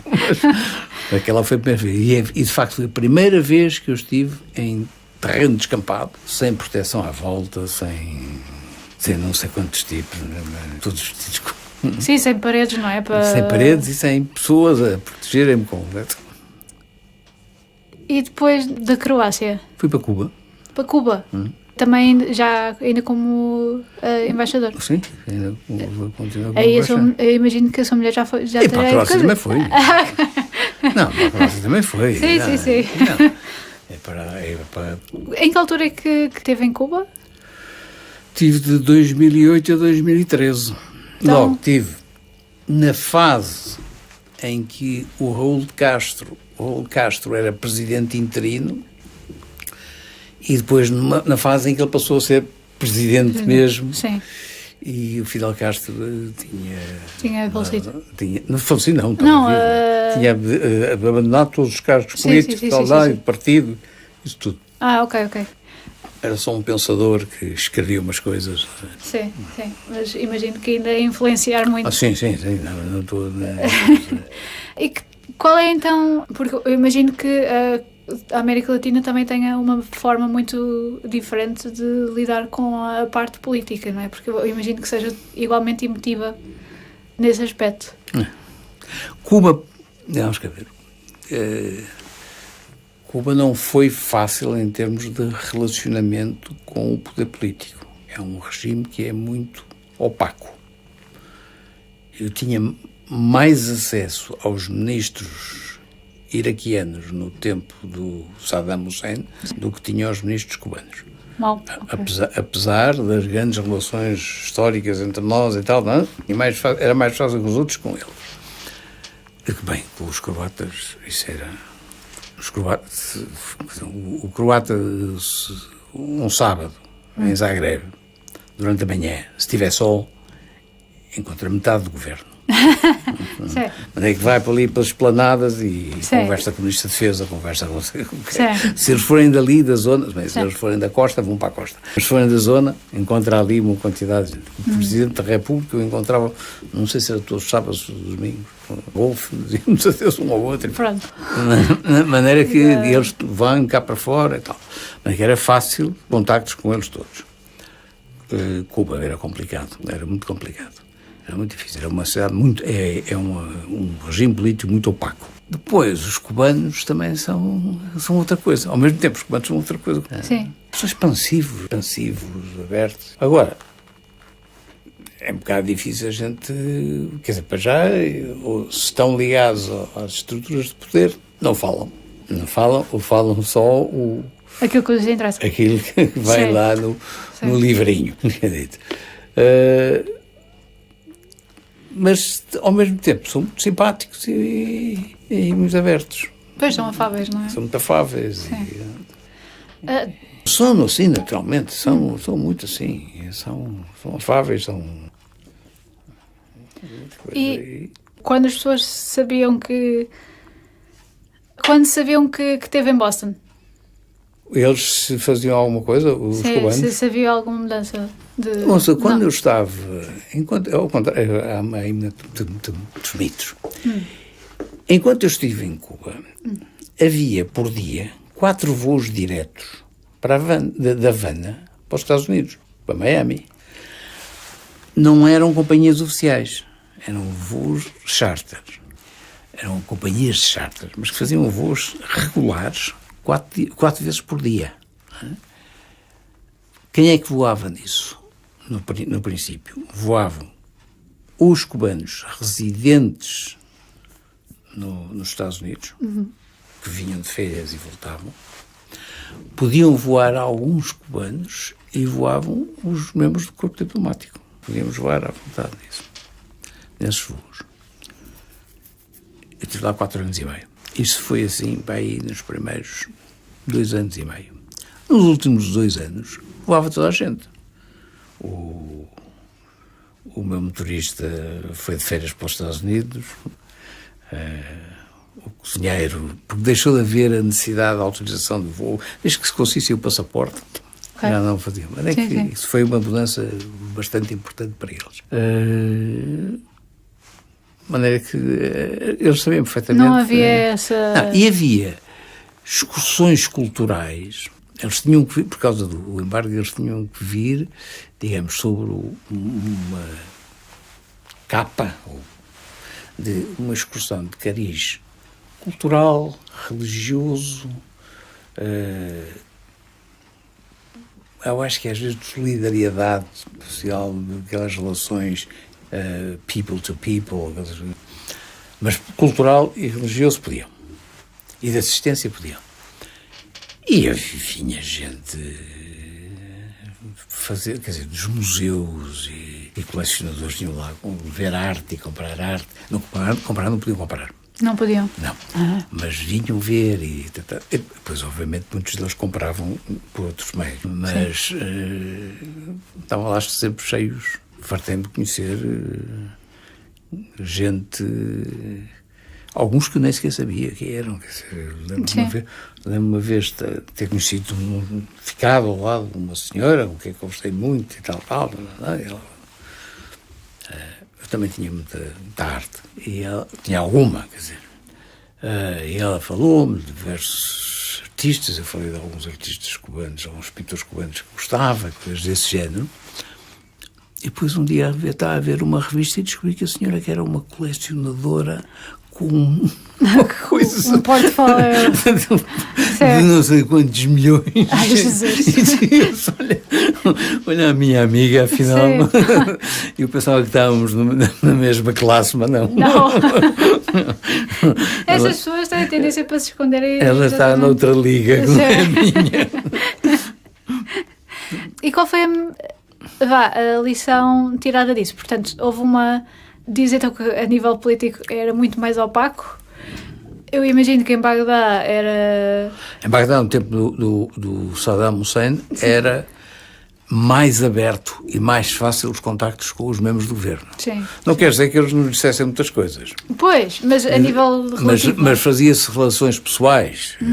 Contactava-se, falava-se. Eu lembro de um diretor-geral, de um ministro... Mas foi o diretor-geral. Tinha estado acompanhado de um ministro num encontro em Nova Iorque com o ministro iraquiano, e o outro dizia, mas pelos vistos tens uma grande relação com o ministro. Ele disse logo que foi o primeiro diplomata que ele conheceu foste tu, e que não estás e que já jantou a uma pessoa em tua casa, na residência, e esse pai enganou-se, mas não foi na minha, mas pronto. Mas fico honrado por me ter confundido. Mas ele sabia perfeitamente quem eu era. Confundiu, foi o local do almoço. E às vezes havia coisas engraçadas. Uma vez numa conversa com ele, ele não estava só, estava com o espanhol, eu e mais não sei quem, não sei se o grego. Estávamos numa reunião com ele. E ele a certa altura diz, sim, porque há gente que acha ou avalia-nos assim, e disse uma frase. E eu não reagi, mas quando saí disse, estamos a ser escutados. Aquela frase foi o que disse na última reunião. Temos que ver como é que estamos a ser escutados. Aquela frase, porque ele fez questão e disse com um sorriso, nitidamente quase provocatório. Sim. Para ver se alguém caía. Para ver se alguém caía. E eu disse, aquilo foi o que eu disse. E não era uma coisinha de 2 ou 3 palavras, era uma frase mais ou menos composta e tal. E estamos a ser escutados, por ter cuidado. Não sei se ele nos estava a avisar disso, ou o que era, mas de qualquer maneira disse isso. Agora, disse isso. Com esses tínhamos contactos relativamente fáceis. Pedia uma audiência. Não havia entraves. Não havia entraves. Pedia uma audiência com o ministro do Petróleo, ele dava uma audiência, no espaço dentro daquela semana. E não havia... Cuba podia demorar meses. Mas porquê que havia assim tanto... Não sei. É um bocado a prática deles. Era a prática. Era cultural até, se calhar. Se calhar, não sei. Cultural, uma cultura mais ideológica que outra coisa. Sim, lá está, aquilo que eu estava a dizer, não é? Um bocadinho também mais emocional. Tem aqui mais uma cultura mais ideológica, tem impressão do que qualquer outra coisa. Mas pronto, foi também uma experiência interessante. E então, e depois de Cuba? E depois de Cuba aconteceu uma coisa grave, que foi fazer 65 anos.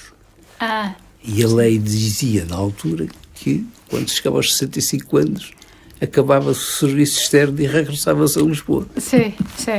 Foi o que aconteceu. Mas não acaba a carreira Não, eu regressei a Lisboa e podia-me ter reformado na altura, não tinha problema nenhum nisso, estava dentro da lei, mas desafiaram-me por umas coisas e tal, e eu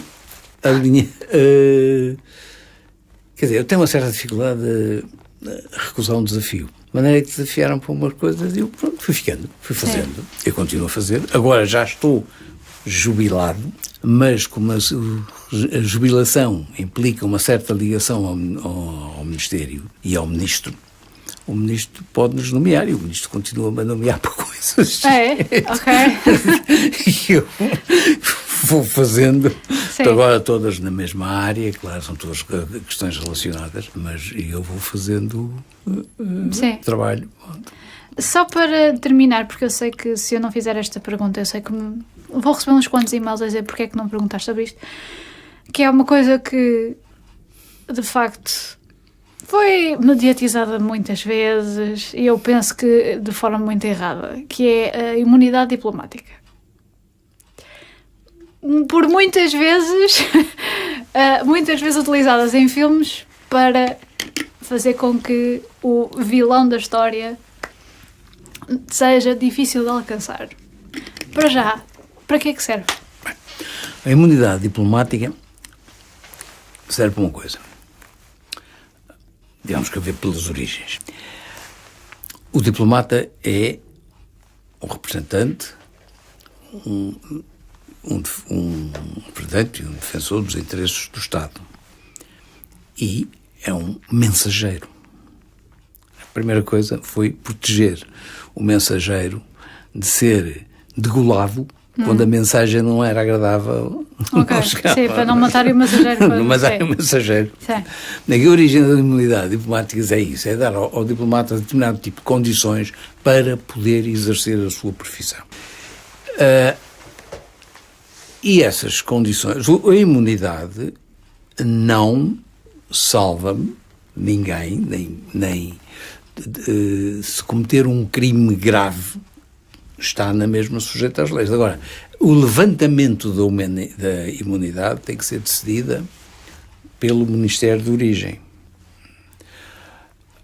Se o vilão cometeu um crime na ordem da espionagem, o Ministério de Origem não vai dizer sim, não vai levantar a imunidade.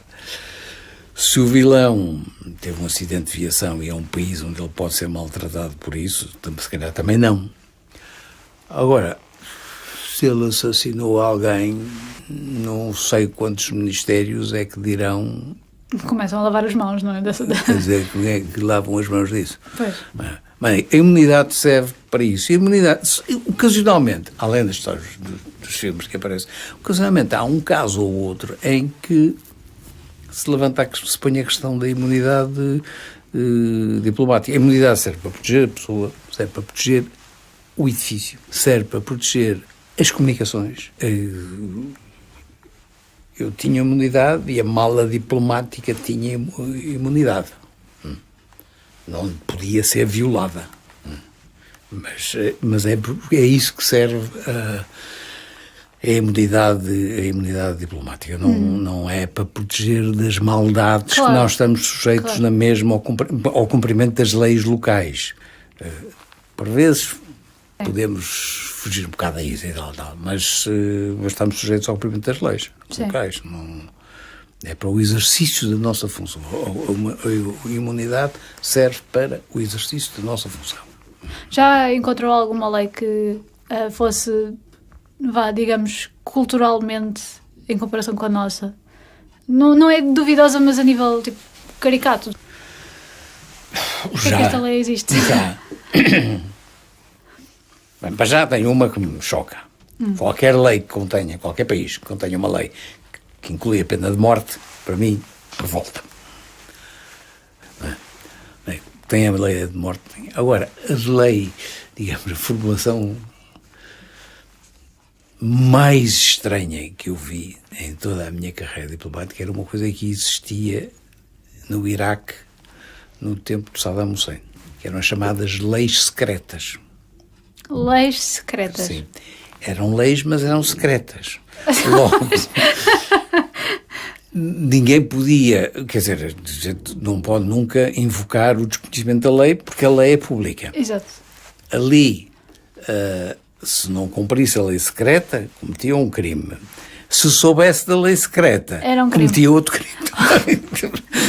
Então, mas quem é que sabiam as leis secretas? Quem as fazia? Que é como quem diz, sabia o Saddam Hussein, e sabia bem meio dúzia deles que andavam à volta dele. Sim. O Tariq Aziz, assim, aqueles mais amigos, sabiam das leis secretas. Sim. Os outros não sabiam das leis secretas. Esse conceito de lei secreta, de facto, juridicamente foi a coisa que mais confusão, era conveniente mais confusão me fez. Sim. Pois, mas lá está, era conveniente para certas pessoas. Pois, era conveniente para esses poderes. Mas, exato. Mas então, o Luís sabia que havia leis secretas, mas não sabia quais eram. não sabia quais eram. Nem se sabe ainda. Não sei se algum agora anda para aí a investigar a legislação, pois se calhar sabe, nem sei se essas leis secretas estavam escritas, quer dizer, publicadas em Diário da República não estavam. Mas como é que era? Mas havia leis secretas. Era o conceito de leis secretas que, pronto. E agora mesmo, só mesmo para terminar, que isto tem sido bastante rica, aliás, com uma experiência destas tão internacional e tão em locais tão interessantes, ao longo desta carreira diplomática toda e ainda hoje em dia, porque, como disse, não consegue parar, eu percebo esse sentimento perfeitamente, o que é que o puxou até os dias de hoje? Fui tendo desafios, coisas que me interessavam e pagava mais de um e ia ficando... Portanto, ia-se mantendo entretido. Não era ainda mais que entretido, era desafiado a fazer mais umas coisas e tal, e fui ficando. Mas olha, deixa-me aproveitar uma coisa. Agora para desfazer, porque agora com a história das imunidades lembro-me de outras ideias feitas. Que é a história das remunerações dos diplomatas, que os diplomatas ganham fortunas. Isso é completamente mentira. Sim. O diplomata ganha o meu ordenado como diplomata no estrangeiro é igual ao que ganha em Lisboa. Está no Diário da República, sai com várias categorias. Pois o que há é, no estrangeiro, subsídios destinados ao exercício de funções. Imagino que o meu ordenado como secretário de embaixada eram, acho que é para aí 950 euros. Ou para Nova Iorque, com 950 euros, o que é que eu faço em Nova Iorque? Compro um café, talvez. Não faço nada. Mas eu sou suposto ter uma casa, sou suposto ter uma casa onde recebo pessoas, sou suposto convidar os colegas e outros para almoçar, ou para jantar, ou para não sei o quê. Para isso eu preciso ter um subsídio para ter uma casa decente, preciso ter um subsídio para fazer representação. Isso que aparece aí em alguns jornais, diplomatas ganham mais do que Marcelo. Não ganha nada. E, sobretudo, a maior parte desses subsídios são-nos pagos como reembolso de despesas que fizemos. Ok. A educação das crianças. Nós andamos de 3 em 3 anos, de 4 em 4 anos, mudamos de casa, de ambiente, de país, de língua. Podemos mudar disso tudo. Não tenho. Mas imagino que tenho 3 filhos. Sim. Tenho que meter numa escola. E onde é que eu estou? Estou num país de língua francesa, meto numa escola francesa. A seguir mandam-me para um país de língua inglesa. O que é que eu faço? Tenho que descobrir uma escola de língua francesa que obviamente vai ser mais cara para meter as crianças. Há todas essas coisas que as pessoas não pensam, só pensam no croquete. Esquecem-se disso. E depois, enfim, a dificuldade que é nós que somos adultos e somos profissionais e que estamos envolvidos nisso, o profissional, sabe que vai ter que reconstituir toda uma rede de contactos. Mas o cônjuge também vai ter que reconstituir uma rede de contactos e não tem nenhum envolvimento profissional nisso. Pois. As crianças vão ter que reconstituir uma rede de contactos. E eu só vou contar uma história curta. Há um colega meu que estava na mesma altura que eu, colocado em Nova Iorque, que tinha 2 filhos num colégio, numa escola católica, na zona onde ele morava, que era, obviamente, com 2 filhos, tinha que morar fora da cidade, longe, tinha vivido o que ele dizia, no país profundo. E eu tinha a vantagem que era o único que chegava à missão com o New York Times todo lido. Tinha o comboio para ler. esse, a certa altura, vai ser colocado num país qualquer, na Austrália. E organizou uma festa de despedida, os filhos anunciaram que se iam embora e tal. Depois aquilo foi-se protelando. E a altura o ministro disse, então você vai fazer-se, vou para tal parte. Não vai nada, você vai ficar aqui, eu vou renovar a sua estadia aqui, porque eu preciso de si aqui. E os filhos, a certa altura, disseram, pai, nós estamos a chamar mentirosos. E ele teve que ir à escola explicar que aquelas crianças, seus filhos, não eram mentirosos. Ele era um diplomata e ia para onde o país dele mandava. E tinha dito que ia para um certo país e de repente mudaram de ideias. E quando mudaram de ideias, eles teve que ficar cá. Isso afeta as crianças. As crianças mudam-se. São muitas vezes mudadas a meio do curso. A meio do curso? Sim, nós muitas vezes somos transferidos. Há uma tendência para acreditar que é tudo... para nos transferir por altura do verão. Mas às vezes não é. Às vezes não está à altura. E das duas uma. Ou vai o pai ou a mãe, o que é diplomata profissional, nessa época fica o outro para trás com as crianças. Em casa, tem que alugar uma casa, não pode ficar na casa. Ou as crianças vão também. E perdem meio ano, perdem um ano de escolaridade, têm que se adaptar a outras coisas. Não é? É muito interessante. É uma profissão muito enriquecedora no plano intelectual, mas no plano monetário não pensem que é enriquecedora. E, sobretudo, requer muito esforço, muito sacrifício, sobretudo, não apenas do diplomata, mas sobretudo da família, do cônjuge e das crianças. Muito sacrifício e muito esforço de adaptação. E isso as pessoas não esquecem isso. Não têm a noção do quanto custa. Imagine-se, de repente vai para o Iraque e a seguir criar a sua rede de amigos e tal, e de amigos, e depois ir Austrália. É uma vida que também há sempre aquela coisa de alguma inconsistência, não é? Também porque... Sim, está sempre a mudar, está sempre a reconstruir a vida o tempo todo. E aqueles amigos de longa data que temos cá, muitas vezes perdemos, chegamos. Eu, da última vez saí, tive 12 anos seguidos, ou 13 anos seguidos fora. Aqueles meus amigos que eu tinha cá, que eu via uma vez por ano, um dia, 2 dias, 3 dias, seguimos caminhos diferentes. Quando voltei, tive que reconstruir a rede de amigos, sendo que agora espero que fiquem. Sim, espero que sim. Porque eu não tenciono para mais nada nenhum. Luís, muitíssimo obrigada. Nada. Isto foi ótimo. Um prazer. Espero que tenha alguma utilidade. Sim.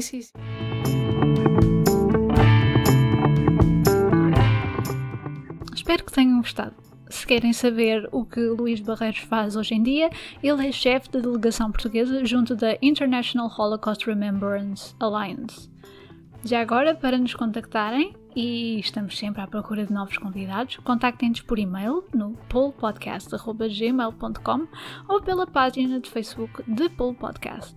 A captação, tratamento de som e fotografia foram realizados pelo José Garcia no Estúdio Q. O jingle do podcast é composto e tocado por Miguel Nicolau. As ilustrações dos nossos convidados são desenhados pela Joana Rolo e esta voz que estão a ouvir é da Kai Rocha. Esperamos que tenham gostado e até para a semana.